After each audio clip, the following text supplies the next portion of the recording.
One hand on the trophy for Arsenal. Conte sinking fast.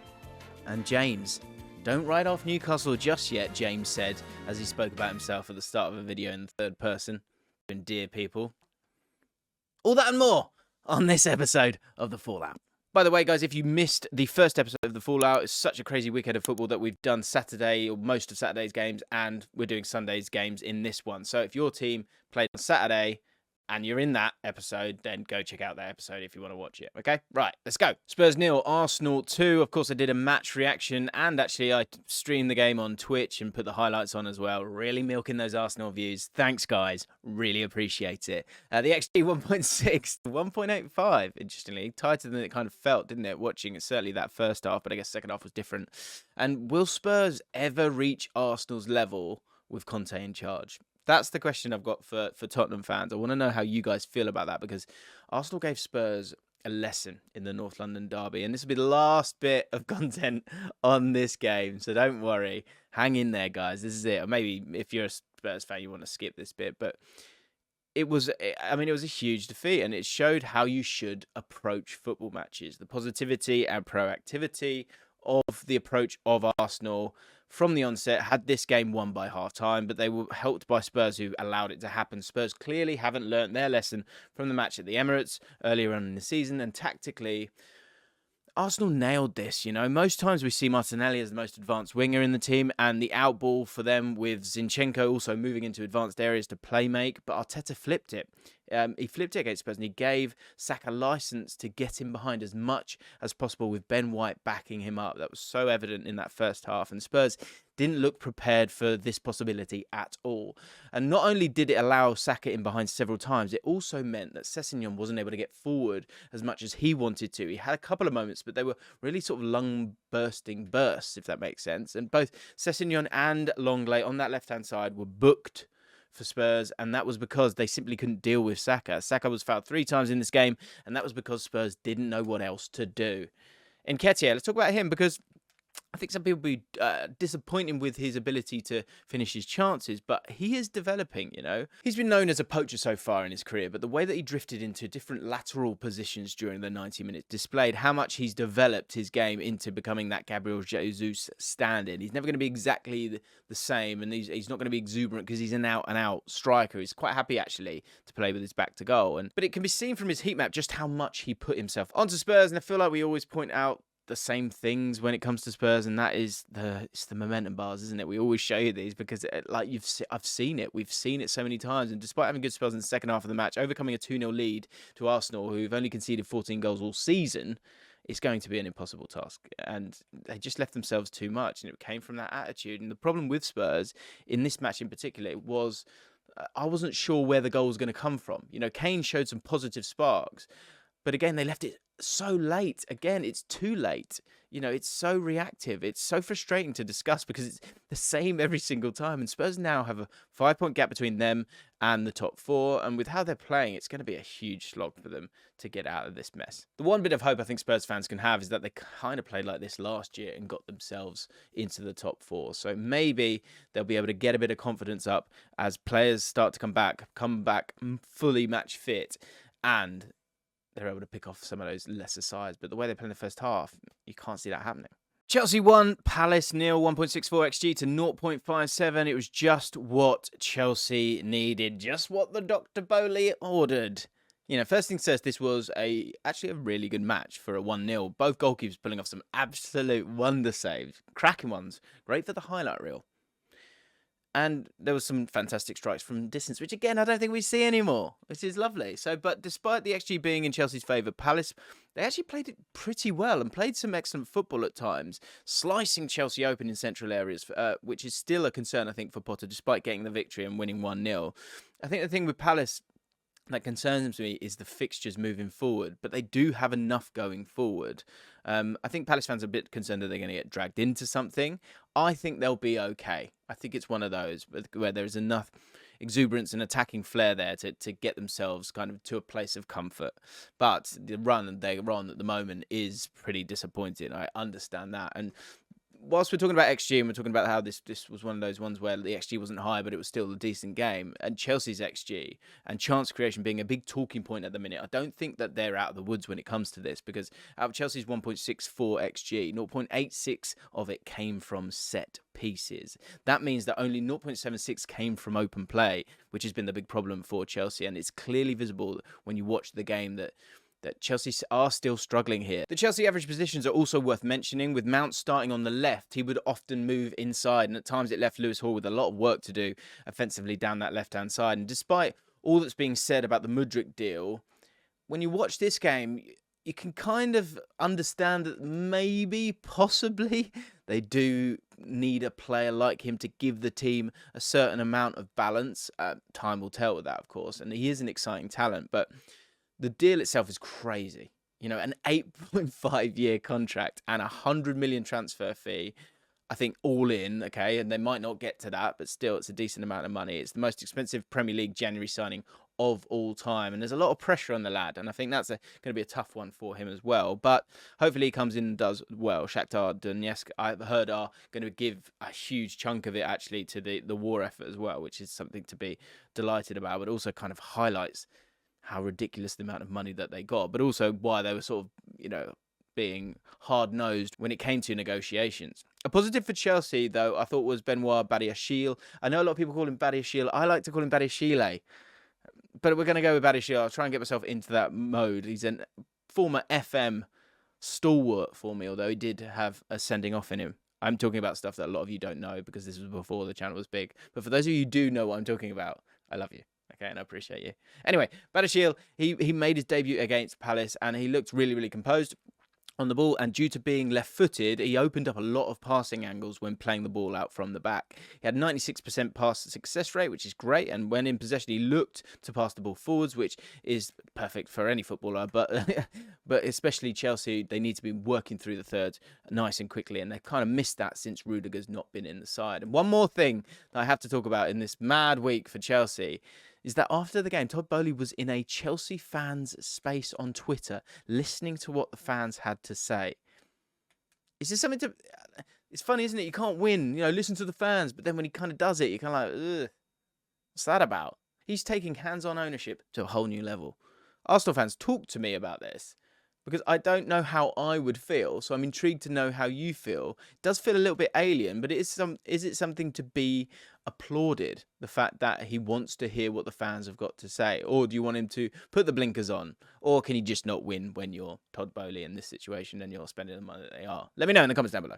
As for Palace, as I say, they might be in danger. And despite playing nice stuff against Chelsea, they are now without a win in their last 3 in all competitions. And the next fixtures for them, Man United, Newcastle, Man United again, Brighton and Brentford are obviously in really good form and very difficult teams to beat. And then Liverpool after that. So that is the concern here. You know, they're 7 points above the relegation zone at the minute, but with a tough run of fixtures, they are in danger of sliding down the table. Newcastle United 1, Fulham 0, 2.36 expected goals for Newcastle, 1.11 for Fulham, and this was possibly the most enjoyable game for the neutral, I think. You know, loads of nice things to take away from this one. Starting off with Fulham, I thought that their general play was extremely brave, same kind of thing that they've embodied throughout the whole season, and I know we've already talked about Andreas Pereira this season in the fallout, but he is getting so good that it's worth watching Fulham just to watch this guy and the moments that he has. And it's one of those where actually, if he hadn't already been at Man United,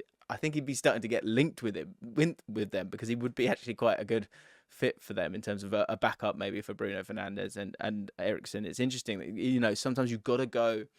I was reading this thing about Prince Boateng in 4-4-2, and he was talking about sometimes you've got to take 5 steps back to go 15 forward, and maybe that's what's happening with Pereira. We've got to talk about Palhinha as well. He's also excellent and put in 2 of the most satisfying crunching tackles of the weekend with a couple of minutes between each of them.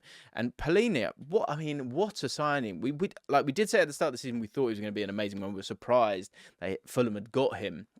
But he's just been wonderful. He's made the most tackles in the Premier League this season with 89. To put that into context, the next player is Tyler Adams on 67. As for Newcastle, they seem to have refined their play down to real perfection. There is one particular aspect of Newcastle's play that I want to hone in on because it may be the most effective tactic currently being used in the Premier League. I'm seeing it time and time again, and it is so simple. And there are 4 main components to this tactic. It's one that I think I've seen at Man City, I've seen with Liverpool at times, but Newcastle love it, especially because they've got someone like Kieran Trippier. So the first is Trippier receiving the ball out wide. The second is Jacob Murphy making a dummy run around the flank, which causes Fulham's defence to alter their body shape. But the ball is actually played backwards into the half space. So before Fulham have a chance to readjust, the ball's then quickly whipped in, generally to the back post, and the only players who are ready for it are the Newcastle forwards. And they did this a few times, and it's so effective. As I said, Man City have been doing it for years. It's been so effective for Newcastle this season, and with the size that Newcastle United have in their team, it's a really smart one. Let's talk about Isaac and Wilson together, because they look very good playing as a pairing, and that is something that Eddie Howe hasn't ruled out. They both understand each other's game, it seems, and they have a good link-up ability to them. If they get it to work, it might be the most dangerous strike pairing we've seen in the league for years. I think the big thing to remember, though, is can these two stay fit? That is always the caveat when it comes to these two. But if they can, with the run-in, and have those players available, then they could be in a really exciting spot. And I know Newcastle fans believe in their team, and I think with the defensive nature of them and the fact that they aren't conceding goals, I think it's 5 clean sheets in a row now. My idea of tensing them up is them tensing up and not making it. It's based on the fact that we are still only halfway through the season, and it's just through the sort of the annuals of time, and not specifically Newcastle, because I know they've had problems with having a lead in the past. But everything you're seeing right now would suggest that Newcastle will be absolutely fine. It's just not the way that football always works. But time will tell. Aston Villa 2, Leeds 1, 1.24 to 2.36. Were Leeds unlucky, or did they just get Emery'd?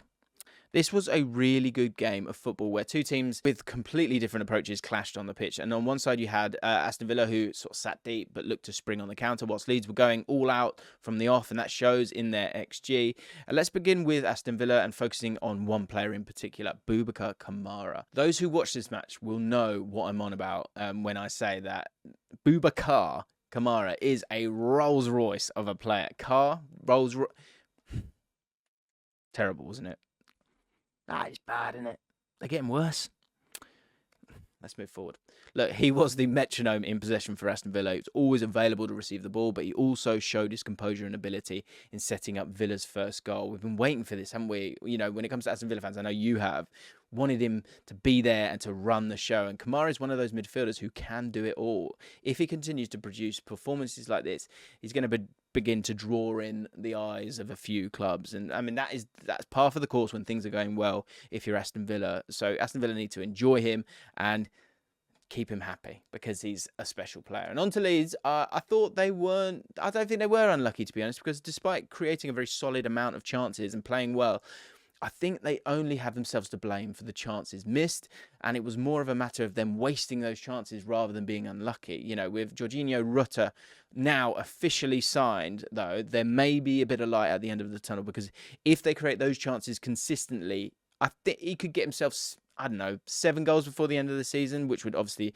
be huge for Leeds. And having said this, Gnonto was almost unplayable against Villa. He attempted 8 dribbles in this game, but only completed 2 of them. But due to him constantly wanting to drive and carry the ball, it opened space in other areas of the pitch for Leeds, and it allowed them to move the ball really well. Brentford 2, Bournemouth 0, 1.4 to 0.6.